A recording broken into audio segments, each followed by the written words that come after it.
Trinity B1 GESE English exam. Let's talk today about present perfect. I want to give you a practical example because when I prepare people for this exam, this is usually the problem. This is the place where people don't have this language. My name is Heather, and I am an English language teacher. Present perfect is a requirement for your Trinity B1 GESE exam. And you know the rules. You have learned the rules in the past. I know people can do it on paper. And often when I ask students, why don't you use this? Why didn't you answer me with that tense? They tell me, my language doesn't have this tense. So it doesn't feel right. It doesn't feel comfortable. It doesn't feel right coming out of my mouth. So I don't really need it. I'll use simple past. No, no, we understand you. We understand you when you use simple past. However, it doesn't sound right. And this is the point where if you want to take your English up a level, you need to get this tense right. Here's my example. Let's pretend you're at work or you're somewhere out with friends and you see someone you have not seen for a long time. And someone says to the person, "Wow, you look great. Have you lost weight?" It's a normal thing in an English speaking world to tell someone you look great, you have lost weight. You look great. Have you lost weight? What does the person say to us then? So we see this person, it's a friend, it's a colleague, it's someone we know. How do they answer us? Let's look. Here are the two possible answers. I lost weight. I have lost weight. Or negative. The other answer is no, I didn't lose weight. But here are the two positive answers. Which one is correct? I lost weight or I have lost weight? How does the person answer us? Past or present perfect? Both are correct. Grammatically, both are correct. The person could say either of them, but here's the secret. English speakers, we're not direct. We are not direct like speakers in other languages. And so what we do is we indirectly tell you things by the tense that we choose. And this is why present perfect is so important because it tells us a lot of things. Remember, simple past, I lost weight, is for things that have finished. They're completed. They're done. They are in the past. There's nothing to say. It's a fact. Present perfect is for things that happened in the past, maybe over a long period, but there's often some emotion involved in things when we use present perfect. And many times when I'm preparing students with the grammar, we start with a present perfect sentence, I have lost weight, and then we start to use simple past. I followed a diet. I exercised every day. I talked to a dietitian. I did this, this, this. I did. Simple past. So we start with one present perfect sentence, and then we explain details with simple past. So here's the secret. If someone wants to talk about something, they will answer you in present perfect. If they don't want to talk about something, they'll use simple past because it's finished. It's over. I don't want to talk about it. Simple past is like a police report. That man stole the purse. He took the lady's handbag off the table.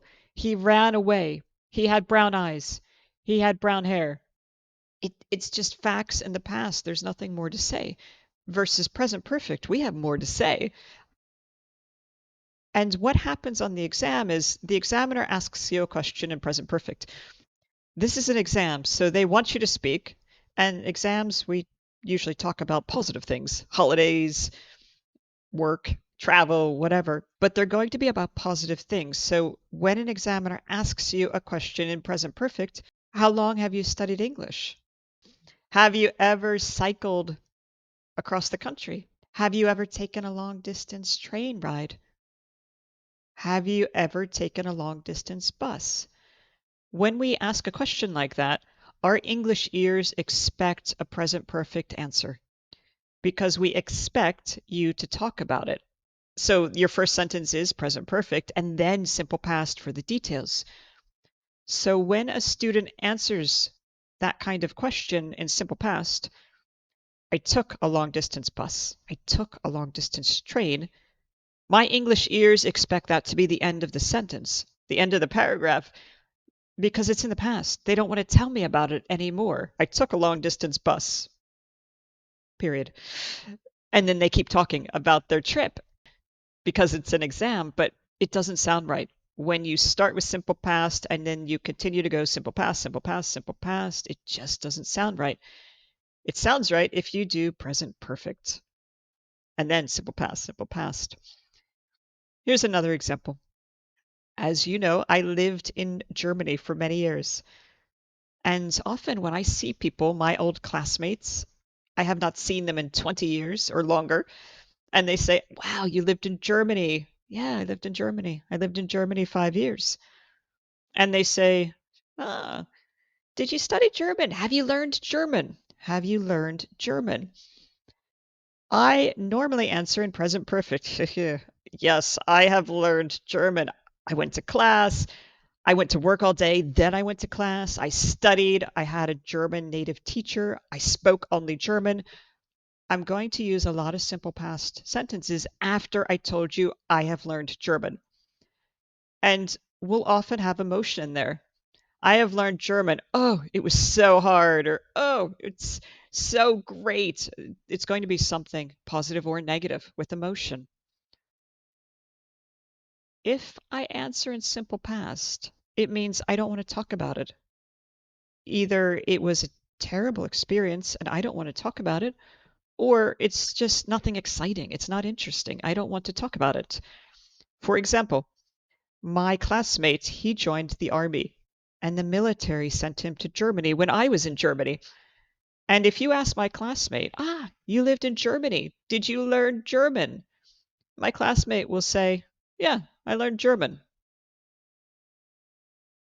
And nothing more, because to him, it's his job. He goes to Germany, he learns German. He doesn't have much to say about it. There's no emotion. It's to him it's work. He'll go to another country and the military will teach him another language. It's nothing exciting to him. There's no emotion. So that's why he uses simple past. It's a fact. I learned German. Nothing more to say. So your answer depends on the person and their mood. However, when it's an exam, we're usually talking about positive things. We're talking about me learning German. Oh, it was so difficult. I have learned so much. I have learned. And we want present perfect. So when an examiner asks you in present perfect, this is the situation that you're going to do. It's a present perfect first line and then lots more details in simple past. And then maybe you'll add another present perfect. My German example, I have learned German. It was hard. It was difficult. It was interesting. It was hard work every single week. I took an exam. I've never thought I could learn German. So we might switch back and forth. I have never studied such a difficult language. We'll, and then I'll go back to simple past. But I passed the exam.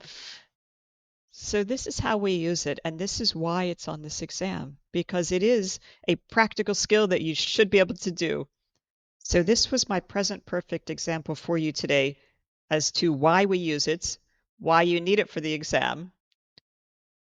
Keep studying, keep learning English.